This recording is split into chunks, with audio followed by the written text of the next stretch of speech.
오늘 베드로전서 3장의 말씀은 가정 안에서의 권위와 순종에 대한 말씀입니다. 하나님이 가정에 세우신 질서와 권위는 크게 두 가지인데, 첫째는 부모의 권위입니다. 자녀들은 모든 일에서, 즉 삶의 모든 영역에서 부모에게 순종해야 합니다. 에베소서 6장 1절, 자녀들아 모든 일에 부모에게 순종하라. 그리고 또 다른 질서가 바로 부부간의 질서입니다. 오늘 1절, 아내들아 이와 같이 자기 남편에게 순종하라. 이는 혹 말씀을 순종하지 않는 자라도 말로 말미암지 않고 그 아내의 행실로 말미암아 구원을 받게 하려 함이니. 한 아내에 대해서 다른 남자는 권위가 없습니다. 그러나 자기 남편만은 그 아내에 대해서 권위를 가집니다. 이것이 하나님이 세운 질서입니다. 사실 이 말씀은 남녀 평등을 넘어 여성의 역할이 점점 더 부각되고 있는 지금의 세상 가치 기준으로는 쉽게 받아들이기가 힘든 말씀인 것이 사실입니다.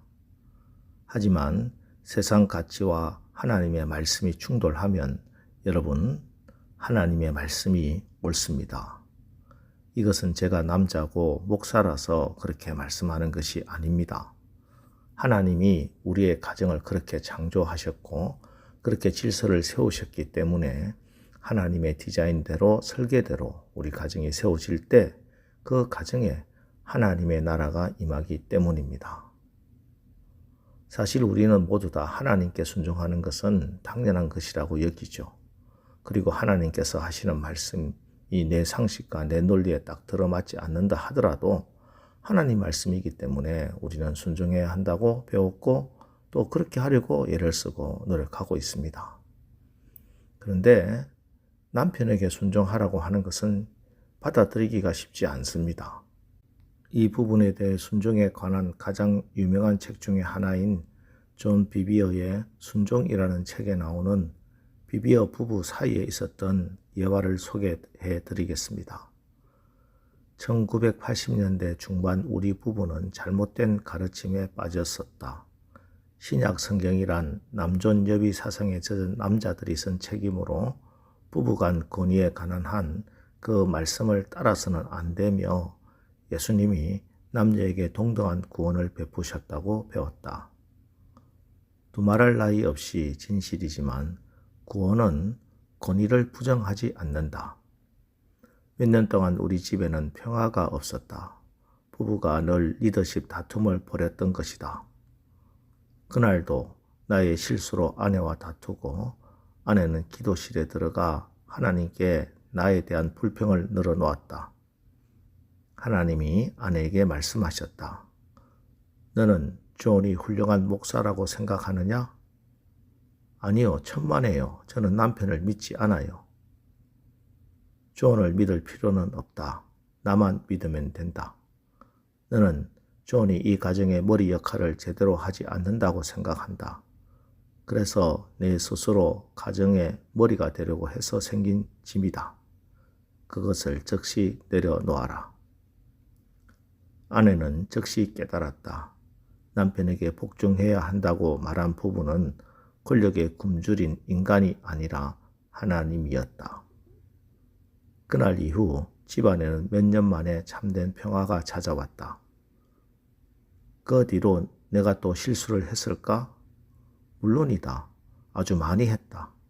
그러나 하나님은 내가 실수할 때도 아내를 지켜주셨고 아내에게 평안을 주셨다. 아내가 복종하면 남편이 아무리 지혜롭지 않은 결정을 내려도 하나님이 아내를 보호하신다. 한 가정의 아내가 남편에게 순종하는 것은 남편이 믿을 만해서가 아니라 이 명령을 하신 하나님께서 믿을 만한 분이시기 때문입니다. 결국 이것은 세상의 윤리나 가치관의 문제가 아니라 믿음의 문제라는 것이지요.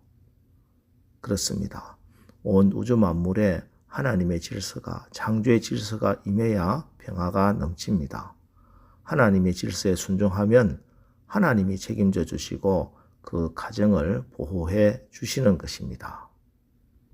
그리고 오늘 말씀해 보면 남편의 영혼 구원을 위해서 순종하라고 말씀합니다. 아내들아 이와 같이 자기 남편에게 순종하라.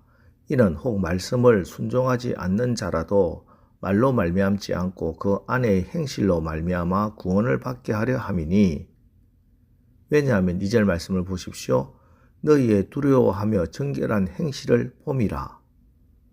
사실 믿지 않는 남편이 하나님의 말씀을 믿고 하나님 말씀에 순종하고 그런 일은 극히 드물죠. 믿지 않는 남편뿐만 아니라 세상의 어떤 사람도 믿지 않는 사람은 믿는 사람의 행실을 먼저 봅니다. 그러므로 아내의 행실이 남편의 마음을 움직일 것이고 그것은 영혼 구원으로 이어질 수 있다는 뜻입니다. 이것도 존 비비어 책에 나오는 예화인데요. 실제로 목회를 하다 보면 저도 많이 경험하는 간증들입니다. 어느 성도는 남편이 불신자였다. 몇 년 동안 그 아내는 남편을 전도했다. 남편 작업대에 전도지를 올려놓고 침대 머리맡과 절개 앉는 곳에 성경책을 갖다 놓고 커피 탁자에 기독교 잡지를 놓아두었다. 언제나 남편 쪽 믿음이 좋은 부부들만 초대했다. 그 사람들이 자기 남편을 전도하기를 바란 것이다. 어느 날 하나님이 말씀하셨다. 남편의 구원을 언제까지 가로막고 있을 작정이냐? 여자는 놀라서 물었다. 제가 남편의 구원을 가로막고 있다니요. 어떻게 해요? 주님은 그 여자에게 베드로전서 3장 말씀을 보여주시며 이렇게 말씀하셨다. 전도지와 잡지와 성경책을 치워라. 믿는 부부들을 저녁 식사에 전략적으로 초대하는 일도 그만둬라. 그 성도는 내게 말했다. 목사님, 저는 그냥 남편을 사랑하고 남편에게 순종했어요. 2달도 안 되어 남편이 예수님에게 삶을 드렸답니다. 나는 그 집에 묵은 적이 있다. 지금 그 남편은 주님을 깊이 사랑한다. 오늘 아내들에 대한 말씀을 아내된 여러분 잘 새겨 들어야 하겠습니다. 그리고 저를 비롯한 남편들은 7절 말씀을 오늘 나에게 주시는 말씀으로 잘 받아야 하겠습니다. 7절 남편들아 이와 같이 지식을 따라 너희 아내와 동거하고 그를 더 연약한 그릇이요 또 생명의 은혜를 함께 이어받을 자로 알아 귀히 여기라. 이는 너희 기도가 막히지 아니하게 하려 함이라. 남편들에게 하시는 말씀은 그를 더 연약한 그릇이요 생명을 이어받을 자로 알아 귀히 여기라고 말씀하고 있습니다. 여기서 연약한 그릇이라는 것은 깨어질 가능성이 있다는 뜻이죠. 아내가 깨어지는 것은 물리적인 폭력에 의해서만 깨어지는 것이 아닙니다. 사소한 말 한마디, 눈빛 하나에 또 스쳐가는 냉기에도 아내의 마음은 산산조각이 날 가능성이 많은 존재입니다. 그러므로 매사에 조심하고 매사에 귀히 여기고 매사에 존중하라는 뜻입니다. 한 가정의 아내의 마음이 무너지고 깨어지면 가정에는 큰 구멍이 뚫리게 됩니다. 그러면 가정이 무너지는 것은 한순간입니다. 남편 여러분, 여러분의 아내를 생명의 은혜를 함께 이어받을 자로 알아 매사에 귀히 여기고 매사에 존중해서 여러분의 가정을 든든히 세워나가길 바랍니다. 그리고 베드로 사도가 남편들에게 이렇게 말씀하는 아주 중요한 이유가 있는데 이는 너희 기도가 막히지 않게 하려 함이라고 말씀합니다.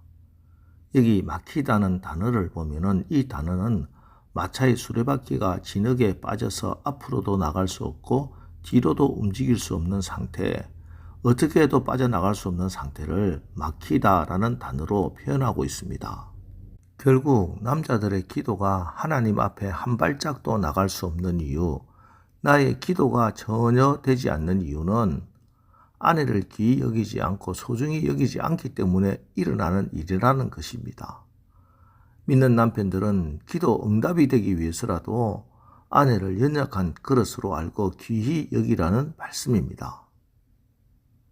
자, 오늘 말씀 잘 기억하시고 순종해서 여러분의 가정들이 아내는 남편에게 순종하고 남편은 아내를 생명의 은혜를 함께 이어받을 자로 알아 귀히 여겨서 여러분 가정에 하나님이 다스리시고 보호하시는 하나님 나라가 임하기를 주님의 이름으로 축원합니다. 기도하겠습니다. 하나님, 연약한 저희들이 이 험한 세상을 헤쳐나갈 수 있도록 가정이라는 아름다운 공동체를 허락해 주시고 서로 위로하며 사랑하며 살게 하신 것 감사드립니다.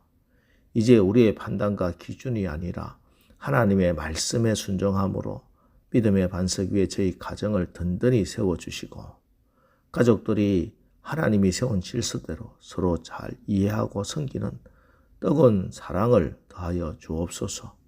아내는 남편에게 순종하고 남편은 아내를 생명의 은혜를 함께 이어받을 자로 알아 귀히 여겨서 하나님이 보호하시고 또 기도 응답을 받는 우리 가정 되게 하여 주옵소서. 예수님의 이름으로 기도합니다. 아멘. 자, 이제 오늘 말씀을 붙들고 주여 오늘 하루도 우리 가정에 하나님이 세우신 창조의 질서와 사랑이 넘쳐 하나님 나라가 임하게 하옵소서. 우리 합심해서 기도하고 나가겠습니다. 우리 기도하겠습니다.